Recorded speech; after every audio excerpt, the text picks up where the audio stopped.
اینا رو بایستی اینجوری با این چشم باید نگاه. بدن اینا خیلی بدن. بنده یک سینه حرف دارم در زمینه اروپاییان. اروپا بده، بد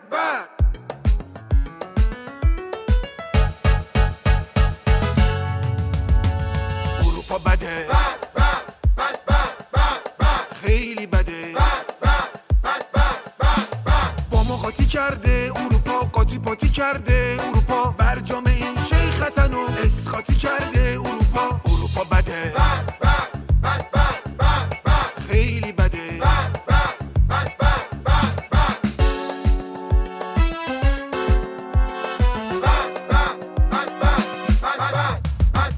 بشکه نفتامونو برد، پولهای بانکامونو خورد، یه وقت دیدی عظمای ما مثل امام افتاد و مرد. اروپا بده، خیلی بده، عظما ما فنگی شده، خروس جنگی شده، زیر فشار تحریم حسابی رنگی شده. عظما بده، ببخشید اروپا بده.